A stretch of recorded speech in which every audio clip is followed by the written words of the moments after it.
Hi you guys, Nate Lieberman here with Dog Nerd Dog Training with my princess, Starbuck. And today I wanted to begin to talk a little bit about corrections, punishment, aversive measures, lethal action. Just kidding about that last one. But aversive measure sounds like the Bourne Identity, so I thought I would go there. Anyway, I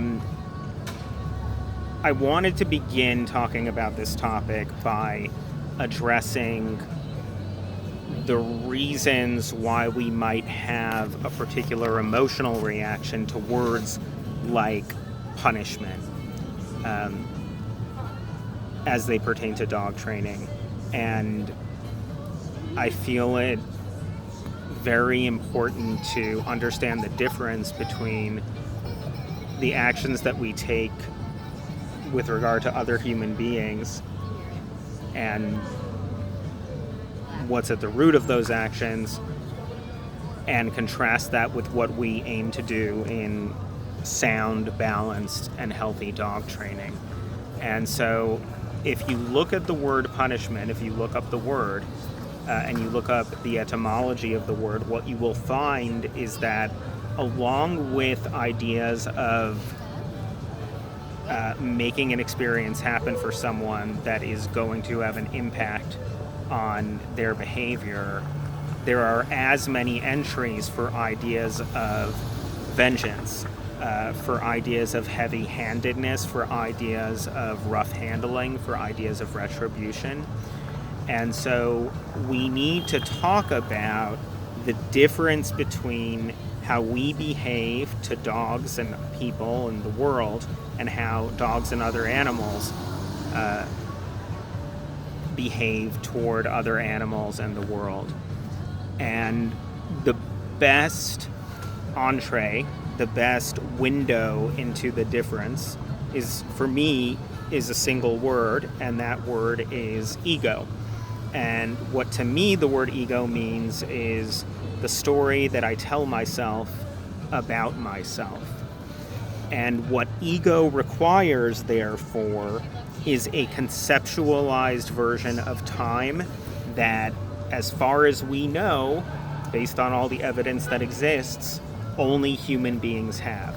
So we are the only species that relates to time, meaning the idea of past and the idea of future, in such a conceptualized way that it is real enough to us that we can construct a story about who we are, our ego, and then take action based on that. And so now, when you do something and it affects me in a way that is not pleasurable, is painful to me, not only am I seeking to address your behavior, but it has now had an impact on the story that I tell myself about myself based on what has happened to me, the sum total of my experiences, and the narrative that I've constructed around those experiences.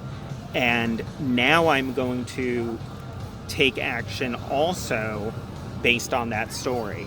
And that is the place from which retribution emanates. Retribution is not necessarily a proportionate response. Retribution is aiming to often inflict pain and suffering such that it can, in hopes that it will quash the hurt that my ego, the story that I tell myself about myself, has experienced as a result of being hurt. But these are all things that happen in here. Yeah? Now, there's, of course, a lot to be talked about in terms of how we might graduate from the pain and suffering caused by our egos, but this is not a video about that. Suffice it to say that dogs and animals exist absent of that story.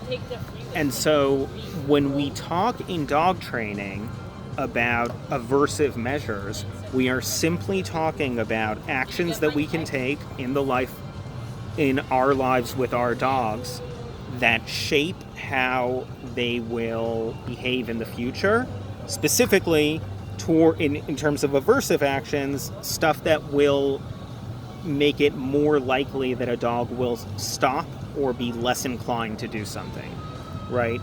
And so, whereas if I were to take an action against another human being, probably there's going to be at least some of it rooted in ego. When I work with my dog, because my dog doesn't have an ego, the presumption is that a moral person should be taking action only based on that understanding, right? So one of the things that I was taught by one of my mentors is a dog is never acting maliciously, even when the dog aggresses toward me. It's not the same thing as malintent. Only humans are capable of possessing malintent, malicious intent. So I'm going to stop this video right here because it's covered.